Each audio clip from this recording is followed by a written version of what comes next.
Well, looking at these three have grown up, so.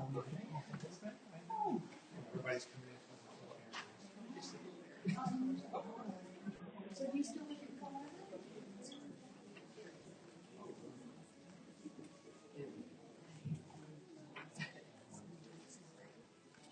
Do you have are you going to sit? sit here.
Sorry, Harry.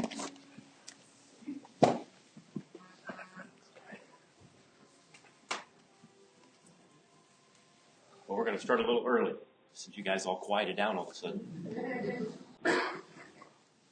My name is Dean, and on behalf of the family, they say thank you.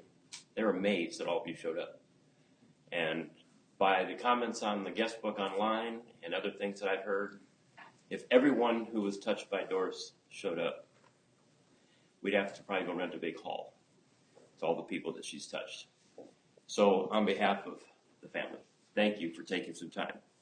Now you can tell a lot about a person by the visitation. I noticed that you were all enjoying yourself, conversing, talking about the life that Doris led, that you were impacted. And I've gone to some funerals where the visitations are very quiet. But this was very lively, and it tells me a lot about the person. I'm just going to share a couple things, but then we're going to hear some stories and some comments from people that are more important to hear from. But just to reflect, when you celebrate a life, as we are right now with Doris, and the grief that you experience, the grief is, as I share with people, is equivalent to the amount of joy. It's like putting it on a scale. How much grief, how much joy? How much impact did Doris have in your life? And the grief is comparable to that joy. We would, if we possibly could, get the grief out of our life as much as possible. But to do that, we'd have to get rid of the things we love. And so we celebrate while we grieve. We celebrate a life impacted so well. And her sister Kay sent over a quote. And I want to start with this quote because I think it sums up every bit of the personality that Doris had. Your living is not so much by what life brings to you as by the attitude you bring to life. Mm-hmm. Now you think of the time that she was born in, August of 1933, during the Great Depression, born in Tennessee, the little humble town of Trenton, Humboldt County. She was the first by 7 years of the rest of her family, her siblings, Joe, Kay, and Jan. Her parents, hard workers, raised with values. There's something about being raised in that era that says nobody can tell you you can't, you just prove that you can. She grew up, went to the high school there, and at the age of 17, with $100 that was borrowed, with a little cardboard suitcase, she went with a defiant spirit up here to work for the FBI. Now, her sister says that her optimism and enthusiasm and the ability to persuade people to do things was evident while she was younger, when she persuaded not just her boyfriends, but as the story is told, there was other men in the town. They would dress up for a beauty pageant where the men would dress up like women. And can you imagine all the farmers coming out from their fields? But worst of all was any boyfriend that she had, she would get them to stand in the living room and get fitted for their gown while she went looking for their shoes around town. Large women's shoes that would fit. So she came up here with that spirit, with that attitude, and obviously within a year struck gold with Phil. They started a family. They together raised their kids with that same can-do attitude. Now, life was not easy for Doris. It's never easy, and you're going to hear in a little bit from the chief of police from Prince William County to get that phone call and that visit. But even through losing her son, she showed what she was made of and touched so many other people's lives in spite of the tragedy that occurred in hers. This is the woman we celebrate today. And it would be easy to leave with tears. But I encourage you to leave with celebration, because that's the way she lived her life, and that's the way she'd want you to remember her. And by doing so, you honor her last request. We're going to have 4 individuals share. And the first person that I welcome up here is Steve Hudson, who is the chief of police for Prince William County. And I ask you now to please come forward and share with us.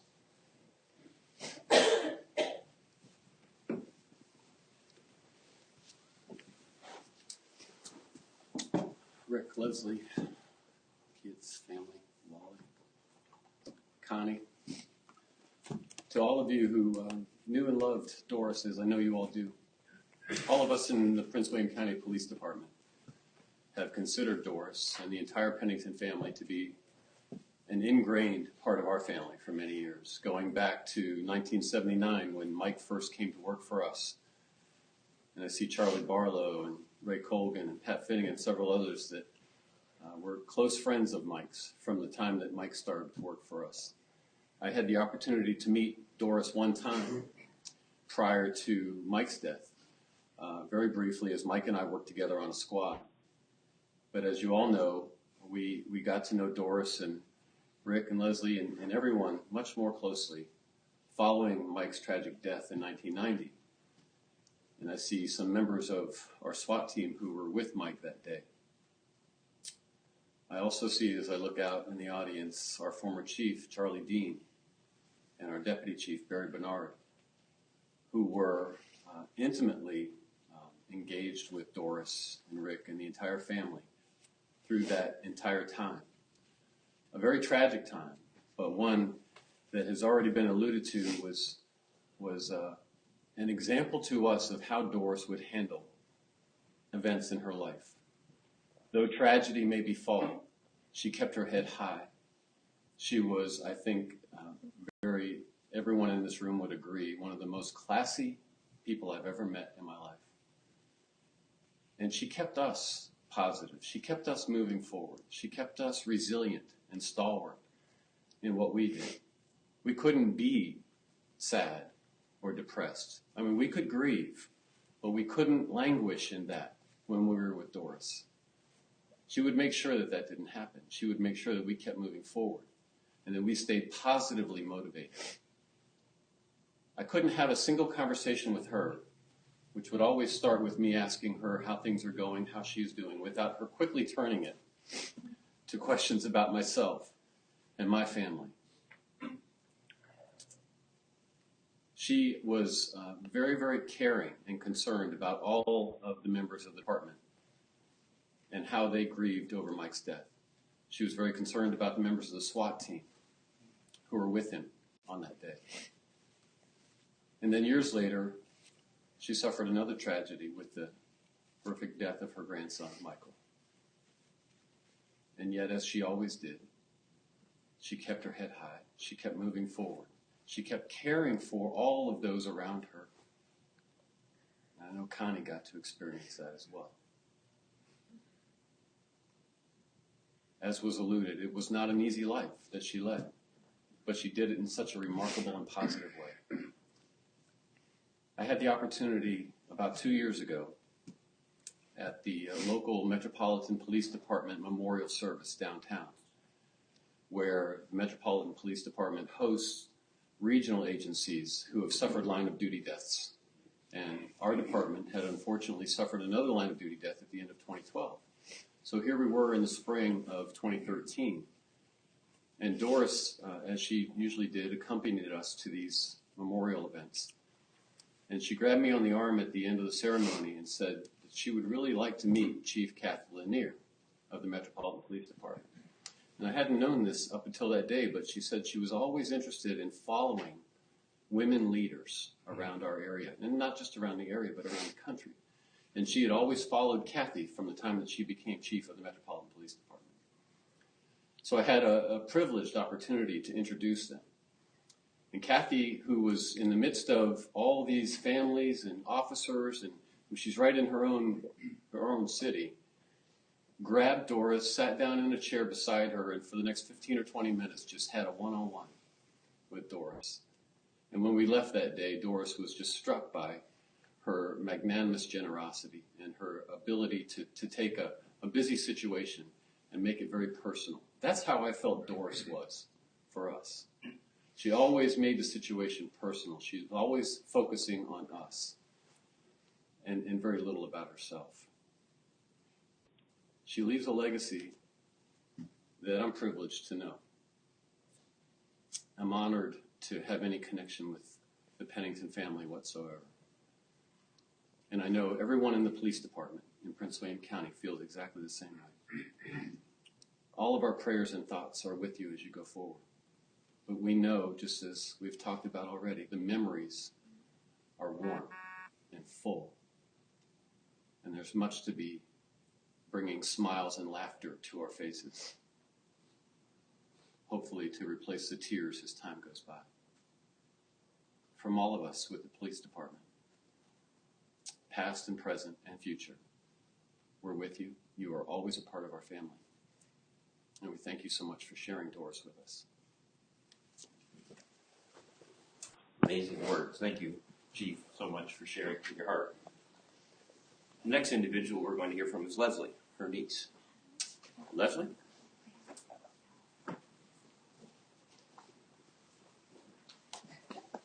I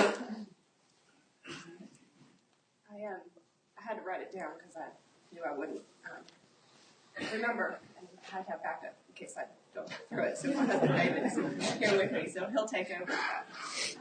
Fall all apart. But Aunt Doris lived her life with dignity, grace, and style. She overcame challenges with determination and perseverance. She was classy, kind, and generous. When I moved to D.C. right after college, she was my savior more than once, as was Rick. A mother when I was too stubborn to admit I still needed one, and a best friend.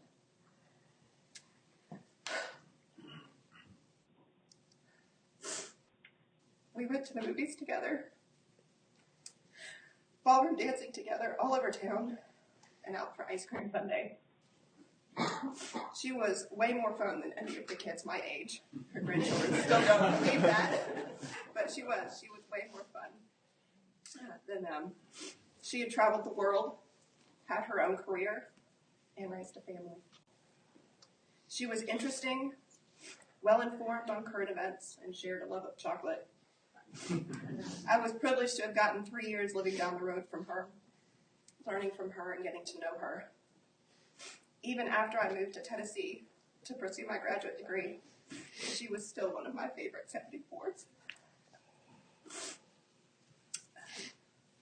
I would call her regularly to update her on the latest in my life, eventually telling her all about the man that would become my husband. And she would regale me with the latest in her travels with Wally, having just returned from France, Germany, or Mexico, or some other cruise. I have many fond memories of my time with her. One of her favorite memories was remembering me at about the age of 4 when she'd come to visit my family in London. Apparently, I woke her up early the next morning asking to brush her hair. That was apparently a signature move. She loved to tell that story. I, of course, hardly remembered it, but heard it many, many times, so it felt like my own. It's one of her favorites. And when I went to go visit her right before she passed away, I offered to brush her hair for her. She smiled and gave a little laugh and said, "Well, sure. After all, this is where we started, you and me, you brushing my hair." Doris was full of life and love. She was so proud of her family, especially her grandchildren. I will miss her generosity, her wit, and her wisdom. She was my hero. After I got the call that she had passed away on Christmas morning, I turned into my husband's arms and cried. It took me a few minutes to find my voice to explain to my 4-year-old son why Mommy was crying. I told him that Aunt Doris had died, and she had gone to be with God and Jesus. And I was crying because I loved her so much and would miss her so. He looked at me with his big blue eyes and considered for a moment what I had said. Then, with a big smile, he said, "That's okay, Mommy, because she will always live in our heart." And truer words had never been spoken.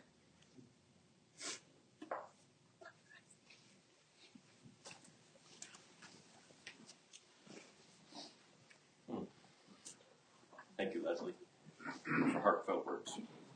Next person we will hear from is her nephew, Bob.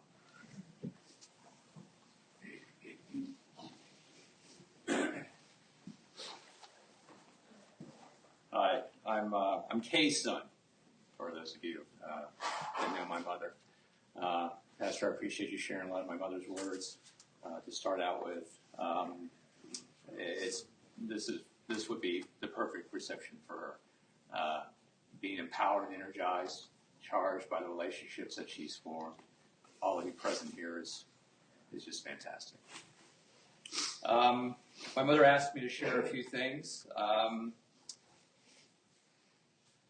Sister was sister. It's pretty impressive when you can get to a point in your life when you're like Cher or Madonna, you've got one name, and sister was how she was known in the family.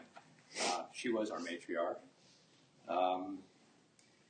My mother pointed out that, as the pastor had said, her skills of persuasiveness, started her early in her life, and then the same skills that she used to get farmers and truck drivers and factory workers to dress up like women in a beauty pageant also served her very well later in her career as a realtor.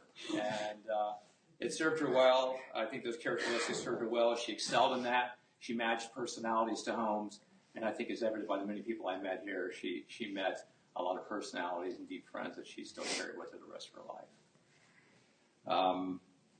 It may surprise you to know that Doris, in her teenage years, sang bass in a girls' quartet, and that this group performed in churches throughout the county.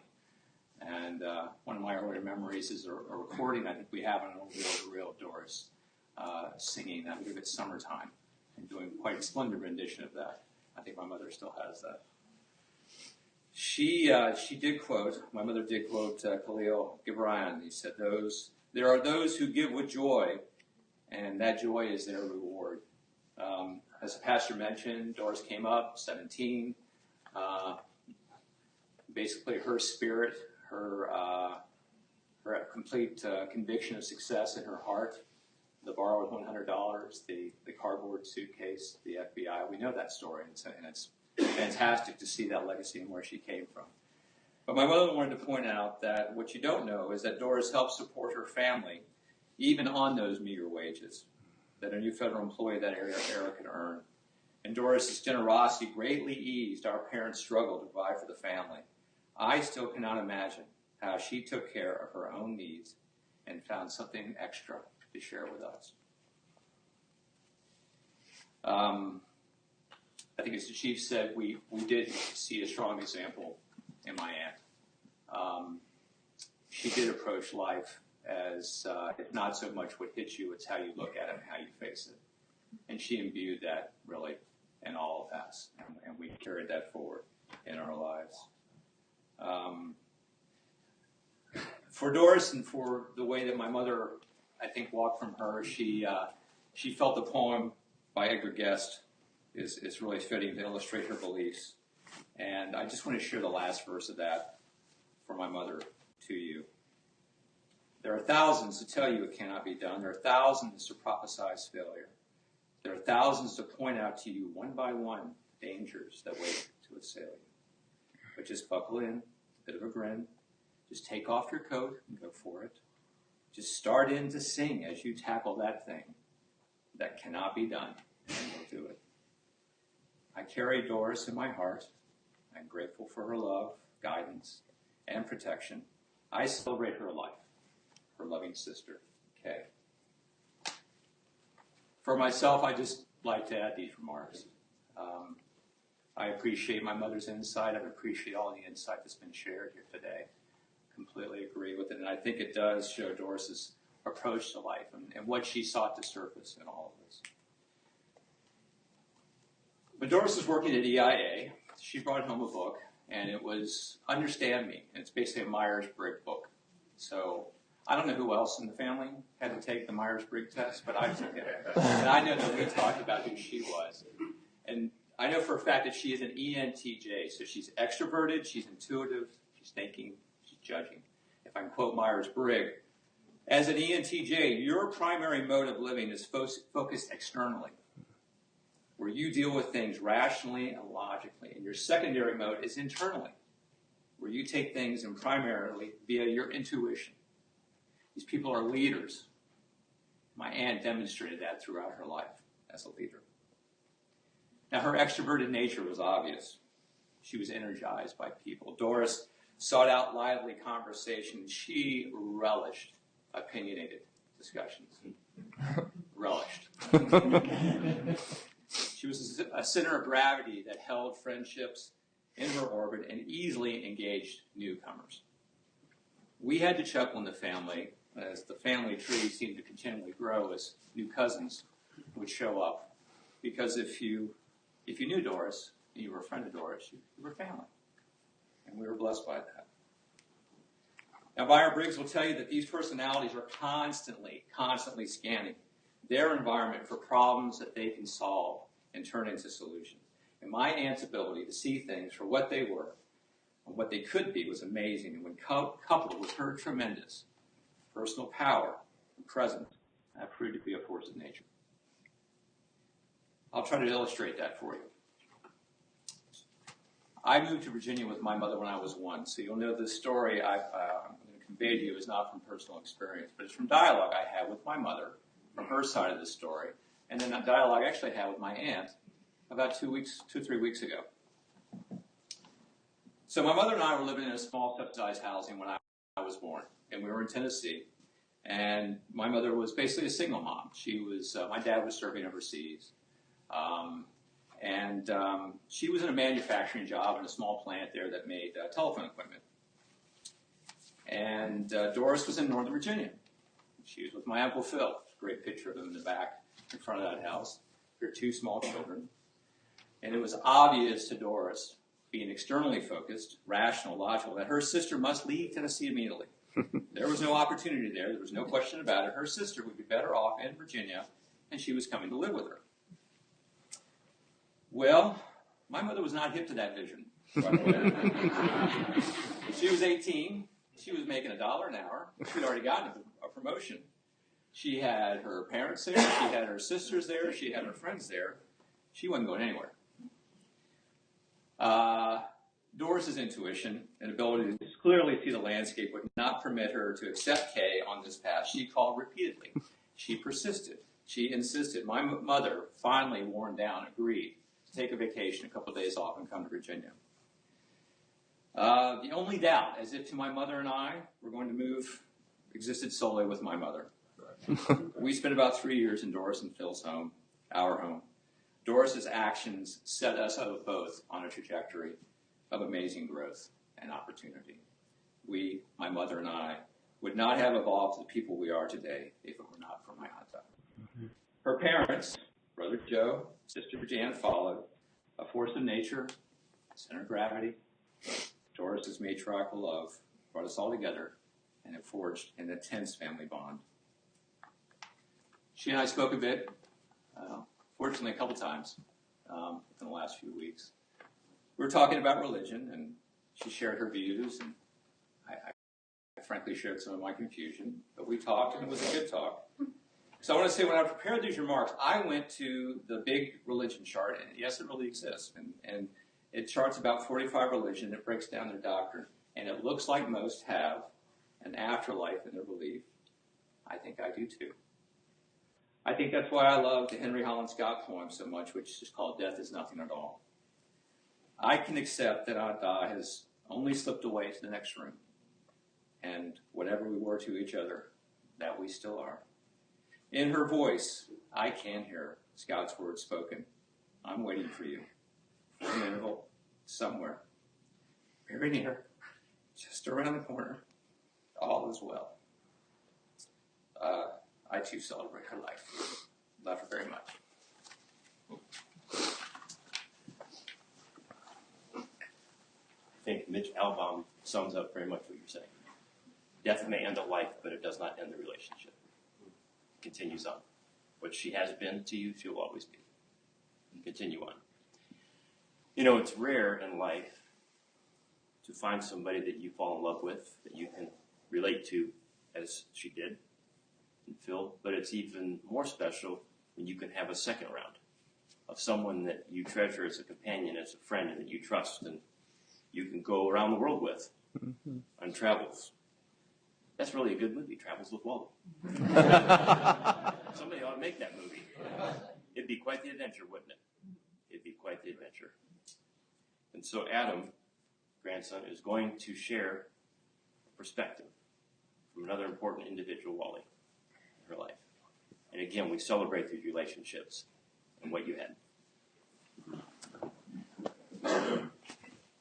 So I'm actually going to go over here. You guys can't see my hand shaking while I hold this. Can you still see me, Dad? Okay, so I'm just going to start out with a few of my own words because Wally's are probably the best way to end this because, I mean, I had the sneak peek, so I know what it is, and it's very, very good. You know, I can't express enough how much Doris would have enjoyed seeing everyone here. You know, she was always about the big celebrations. For those of you who don't remember the hat party, it was really good.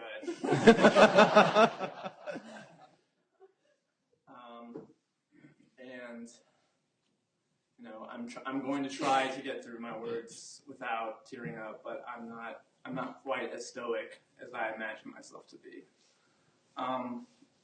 A lot of my strongest emotions that I had after Doris passed were when I was walking around her house and just seeing, you know, all like the places I used to stay when I slept over there. Or like there's this little cup of like a tea tray or something in the dining room, and there's this little cup there that had sugar cubes in it every time I stayed over, and I would always steal the sugar cubes. She was so mad at me. She was like, "You can have the sugar cubes, but you have to have it with tea." But of course, my brother and I always loved to just take the sugar cubes anyway. And you know, then upstairs there's the big white fluffy comforter that my siblings and I always fought over whenever we would sleep over there. We used to sleep over there all the time when we were younger. You know, we would go and we would get a movie or two or three from Blockbusters. This was back when Blockbusters was still a thing. And we would just watch movies with her all night. And, looking back, I feel like we did it all the time, but I wish I had done it more. Just all the small little things she did for me. I know I owe her a great deal for the positive reputation I have amongst a lot of people here. People keep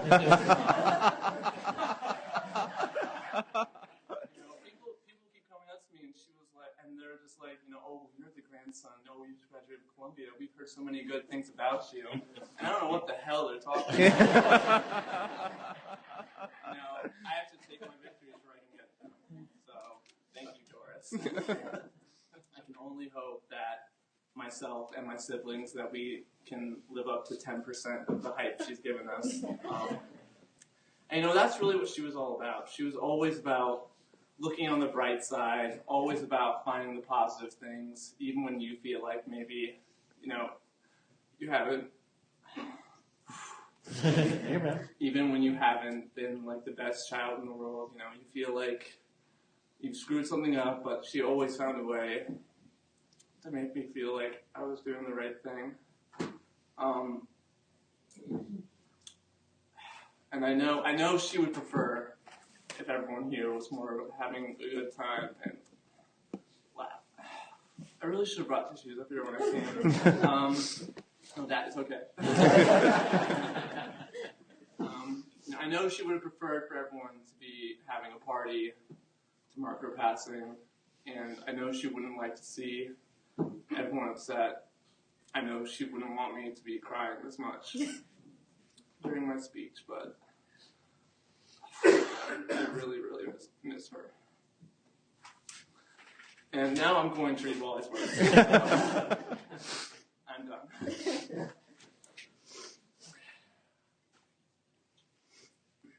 And for those of you who don't know, Wally has been Doris's companion for the past decade or so. I mean, it extends back further from when I have memory, really. And he has been just such a good friend to her, such a good companion, and we will never be able to thank him enough for what he did for her. And he's more than just, Doris's companion or Nana's companion. He is our family as well. So thank you, Wally. Okay. Doris Buckingham Pennington, oldest of 4 siblings, was born in western Tennessee. She grew up on a farm where at the age of 13, she began driving a tractor to plant, cultivate, and harvest crops. Now, such tasks can be daunting even for grown-ups, but Doris prevailed. This experience surely influenced the development of her unusual determination, confidence, and adventurous spirit. After graduating from Peabody High School in Trenton, Tennessee, she acquired a clerical position with the FBI in Washington, D.C. Later, she married Phil Pennington, an Air Force sergeant, had 2 boys, and accompanied Phil on various tours. During the last tour in Northern Virginia, she served as an administrator for a Washington, D.C.-based National Association, for whom one of her tasks was to arrange and administer conventions in various cities in the United States. Doris ultimately closed out her working career as a real estate agent. Doris had a passion for travel. This was nurtured while accompanying her husband on tours to Illinois, Newfoundland, Hawaii, Japan, and Northern Virginia. She traveled alone or with relatives or friends to most European countries, many of the islands in the Mediterranean, Ionian, and Aegean Seas, Alaska, Canada, several Central and South American countries, and a number of Caribbean islands. So she's been around. She was intrigued by the sights and sounds of southern Spain and Mexico's west coast, where she spent weeks at a time. She was captivated by the London theater. Normandy made a lasting, somber impression. She was utterly thrilled by a hot air balloon ride in France. Barcelona captured her interest in architecture. Dubrovnik, Coder, and Monet's residence in France deeply aroused her artistic interests. Rome was a musical and historical paradise, but Paris was her favorite. In her mind, it had everything. Doris faced her share of heartaches. Her son, Mike, a member of the Prince William County Police Force, was killed during a SWAT team operation on Thanksgiving Day in 1990. 2 years later, her husband died suddenly after a heart operation. A number of years later after that, one of her grandsons, Michael, the only son of Mike Pennington, died. Despite the extraordinary support rendered by friends, relatives, and the Prince William County Police Department, these incidents took a heavy toll. Thereafter, Doris found some refuge in dancing and music. She learned to become a good ballroom dancer. At the same time, this kindled a fondness for dance music. In due course, her interest spread to classical and operatic music. One of her more memorable moments occurred when I, meaning Wally, was seated with her in a Rome restaurant. An opera singer came to our table and sang Un bel dì, One Fine Day, the closing aria from Puccini's opera Madame Butterfly. It brought forth flowing tears of sheer bliss. Doris had a deeply rooted interest in art, also in education and social, political, and historical matters. This is reflected in the pictures she painted and bought, the books she read, and the diplomatic and book clubs to which she belonged to. Doris's greatest gifts were her enduring love of people, her gracious personality, her intuitive, winning way, her soft and tender voice, her friendly smile, and her utter kindness and compassion. She was always ready to help others, relatives, friends, casual acquaintances, even strangers, to provide transportation, food, clothing, financial assistance, comfort, and advice. She had a remarkable capacity to establish an immediate rapport with people she had never seen before.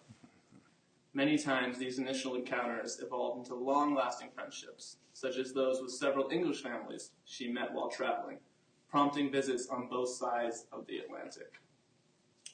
Her friendships in the United States extended from Maine to California and all points in between. As one might expect, Doris reserved her very special love and attention for her family. Whether called Doris, Aunt Daw, sister, Nana, or Mom, Doris was there to help without fail. Doris lived a full life. She lived a life of love and caring. That Doris may have passed away because of a weak heart is a fact.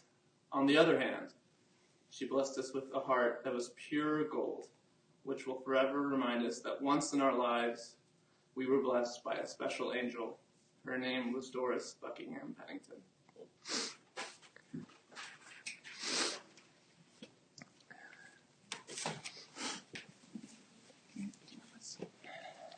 Incredible words. Thank you, Wally. I'm sure that you echo the sentiment of everyone gathered here. Of a life well lived. It's very rare, when you think of it, to have a person who can bring so many different varied individuals together. Eclectic friends. I mean, if you were to compare notes and the interests that you have, whether you be a son, a niece, grandchild, companion, someone you worked with, her, you look at your interests and say, wow, we have so many different things that we don't have in common, but we have the one thing that matters in common. And we have a beautiful life. A generous heart, kind words, a spirit that cannot be crushed. Even though, in spite of all the things that happened to her, you think it's easy to go through what she went through? No, but she showed that it's possible to go through it. And that you can do it, even when it's difficult. For a little while, in amongst all the other things that she managed to do, she worked as a secretary at Foundry Methodist Church, which seems fitting. It seems fitting because in the thread that ran through Doris's life is a simple belief that God matters and that this is not the end. I appreciate what you were sharing about the different religions and the aspect that when it's all said and done, pretty much it comes to the conclusion to all of them that there is something more beyond this. And she believed that there was something more. It is written in Ecclesiastes, I think Solomon put it very well. We were created with eternity in our hearts. Nothing else. We were created that there's got to be something more beyond saying goodbye to death. There has to be a uniting of heart and spirit and mind. And so it is aptly said, as Solomon wrote, there's a time for everything. There's a time and a season for activity under the heavens. A time to be born and a time to die, a time to plant and a time to uproot. Solomon's father David wrote very well in Psalms 139, I knew you before you were created in your mother's womb. Every day of your life is accounted for. Every joy, every heartache, every moment of spontaneous laughter, every tear that Doris experienced was accounted for by God before it ever happened. While it may have been a surprise that morning, that day, to wake up without your son, it was not a surprise to God. And he gave her the fortitude to see it through. While it was a surprise and a heartache to lose, just even a short time afterwards, her husband, God was there and aware. When she lost her grandson, he was there. And when she breathed her last breath here just a few days ago, Rick, family, God wasn't surprised. He was there. So the same God that walked through every day of her life here gently took her hand when she took her last breath here and closed her eyes for the last time here. And when she opened them up again, and when she took that next breath, welcome to eternity. Because see, the life that we live here is just a down payment on forever. And as difficult as it is to say goodbye, it's never a goodbye forever. And it's done simply. People might think, well, you have to be this or you have to be that. You have to have accomplished specific things. But God wanted to dispel any rumors of heaven being achieved by only those who are worth it by saying, for God so loved the world that whoever believes in him will never perish, but have eternal life. Jesus spoke those words to Martha that we find in John 11 after she had lost her brother. Jesus said, your brother will live again. And she said, I know. And Jesus said, I am the resurrection and the life. The one who believes in me will live even though they die. Do you believe? It's believe. It's nothing else. Some might say you measure a person based on how many times they go to church, how many times they do this, how many times they do that. I say you measure a person as we would measure Doris, by the lives touched, the words spoken, the encouragement given, the life that's been lived. So yeah, we should celebrate. We should have a party. And that's what we're going to finish with. Because heaven is a great big party of all those who have passed before and all those who will one day join. It's a party. It's a party because even still, there is a mourning in those you leave behind versus those that you see again. But we celebrate. And we celebrate because found in Revelation 21 is the most grand promise that could ever be imagined. I saw a new heaven and a new earth. For the first heaven and first earth had passed away. And I heard a loud voice saying, look, God's dwelling place is now among the people, and he will dwell with them. They will be his people, and he will be their God. And here's the promise. He will wipe away every tear from their eye. There will be no more death. There will be no more pain, no more crying or sadness. For all the old has passed away. And Jesus, who is seated on the throne, said, look, I'm making everything new. And you can write it down, for these words are trustworthy and true. That's the promise. That's what we celebrate. And we celebrate, as difficult as it is, to say goodbye to mom, grandmother, aunt, a friend, a companion, a coworker. As hard as it is to celebrate, we do so because that's what she wanted. And we celebrate because if you were to take and look, almost the theme of It's a Wonderful Life, and say, what would my life have been like had Doris not been a part of it? You recognize that to have and lost is better than not to have anything. And what she left you as a legacy is what you must carry on. And so my challenge to you as we close is this. You may talk and reflect, and you should. You can celebrate and cry, and you will. But the most important thing that you can do is find life lessons from Doris's life and say, what can I instill in me that will carry her on? Because the best memories are not the ones that we think of and not the ones we speak of, but they're the ones that we live. So perhaps there's a task that you've been putting off that you should tackle. Perhaps there's a conversation you should have that you will take. Perhaps there's someone who needs to have a little bit more laughter in their life that you can give. Or maybe let somebody cry on your shoulder. Find ways and celebrate her life best by how you live yours for other people. And in doing so, you will have truly honored her memory and her life. I ask at this time that you please stand for our final prayer. And when the prayer is completed, I'm going to ask for the family to come up here to my left after the prayer. And for those of you, as we say our final respects, you may come by and speak to the family. Or if you've already done so, you may exit out to the back. There's also directions to come to Doris's house for the party to celebrate good food, good times, good memories. Let's pray. God, the first thing we say is thank you. We say thank you because we can't even imagine. As difficult as it is to say goodbye, we can't even imagine what life would have been like without Doris. And so we thank you for her being a sister, a mother, a mother-in-law, a companion, a grandmother, a friend, co-worker, an inspiration.